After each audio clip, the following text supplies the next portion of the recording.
Terapia quântica, sucesso quântico, coach quântico, a palavra quântico está em todo lugar, né? E quase sempre parece que estão falando mais de mágica do que de ciência. Mas hoje a gente vai direto ao ponto para separar o que é mito de uma das maiores revoluções da física moderna. Uma descoberta tão impressionante que, olha, garantiu um prêmio Nobel. E para começar essa análise, vamos direto para uma pergunta que mexe com a imaginação de muita gente. Será que a força do pensamento pode mesmo moldar a realidade à nossa volta? Essa ideia é super popular e muitas vezes usa a física quântica para tentar se justificar. Existem interpretações, como essa aqui, que defendem exatamente isso. A ideia é que os nossos pensamentos emitem uns pacotinhos de energia, os tais quanta, que poderiam interagir com o universo e com outras pessoas, quase como um sinal de rádio numa frequência específica. É uma das bases da famosa lei da atração. Então, vamos dar um nome para essa narrativa popular: o mito quântico. É uma ideia com muita força, sem dúvida, mas que pega emprestado os conceitos reais da física e aplica num contexto que, bem, a gente já vai entender onde está o problema. E aqui a gente chega no ponto da virada. Com todo o respeito às diferentes crenças, a física quântica como ciência simplesmente não sustenta essa ideia de que pensamentos individuais alteram o mundo grandão, o nosso mundo, dessa forma. É um erro fundamental de interpretação.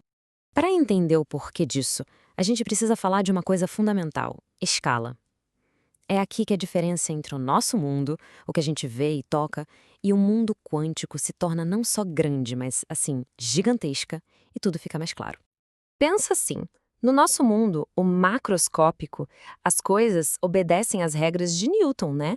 Se a gente joga uma bola na parede, ela bate e volta. É previsível, é intuitivo. Já lá no mundo quântico, o mundo dos átomos, dos elétrons, as regras são completamente malucas. É um lugar estranho que vai contra a nossa intuição. O grande problema é tentar aplicar as regras de um universo no outro. Ok, vamos fazer essa viagem de escala juntos para ficar bem visual. Pega a menor marcação de uma régua, 1 milímetro, algo que a gente vê sem nenhum esforço. Esse é o nosso ponto de partida. Agora a gente divide isso por 10. Chegamos a 1/10 de milímetro, que é mais ou menos a espessura de um fio de cabelo. Aqui a gente já está no limite do que o olho humano consegue focar sem ajuda, certo? E agora se prepara para um salto absurdo. A gente vai pegar esse fio de cabelo e dividir ele em 100.000 partes. Chegamos a 1 nanômetro. Bem-vindos ao mundo da nanotecnologia, onde os efeitos quânticos começam a dar as caras.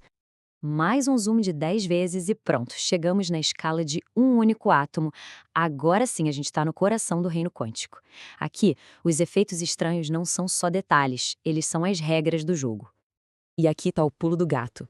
Quando a gente volta para a nossa escala, a escala de pessoas e objetos, todos esses comportamentos bizarros do mundo quântico simplesmente se anulam numa média geral.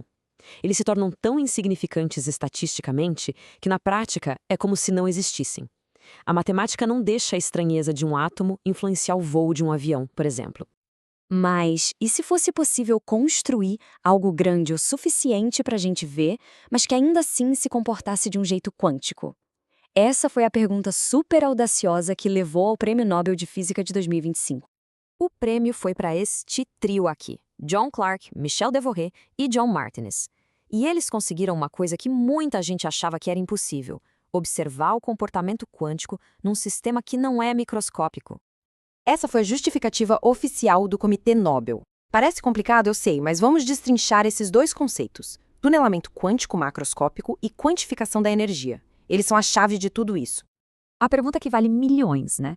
O que, na prática, eles fizeram dentro do laboratório para merecer o prêmio mais importante da ciência? A resposta está num circuito elétrico muito especial. É aqui que a mágica de verdade acontece. Uma mágica que não tem nada a ver com pensamento positivo, mas sim com supercondutores e temperaturas mais frias que o espaço sideral. O primeiro conceito é o tunelamento, um dos efeitos mais bizarros da mecânica quântica. Basicamente, ele diz que uma partícula pode atravessar uma barreira sólida, tipo uma parede, mesmo sem ter energia para escalar ou quebrar ela. A partícula simplesmente, puf, aparece do outro lado. A analogia é exatamente essa. Imagina jogar uma bola de tênis contra uma parede de concreto. No nosso mundo, ela bate e volta, 100% das vezes. No mundo quântico, existe uma chance, pequena mas real, de ela simplesmente se teletransportar por outro lado intacta. Bizarro, né? O segundo conceito é a tal da quantização da energia. No nosso mundo, a energia parece contínua, como se fosse uma rampa. Você pode ter qualquer valor de energia. No mundo quântico, não. A energia só existe em pacotes, em degraus, com valores fixos. Exatamente como uma escada. Um sistema quântico pode estar no primeiro degrau de energia, ou pular para o segundo, ou para o terceiro, mas ele nunca, jamais, vai ser encontrado no meio do caminho, tipo no degrau 1,5. A energia é absorvida ou liberada em saltos, em quanta. E aqui está a genialidade do que eles fizeram. Eles construíram um circuito supercondutor, resfriado a uma temperatura baixíssima. Nisso, bilhões de elétrons começaram a se comportar como uma única e gigantesca entidade quântica. Aí, eles colocaram uma barreira nesse circuito e viram esse superelétron coletivo fazer o impossível, tunelar através da barreira. E mais, quando mediram a energia do circuito, viram que ela só mudava em degraus, ou seja, eles viram um objeto grande se comportar de forma quântica.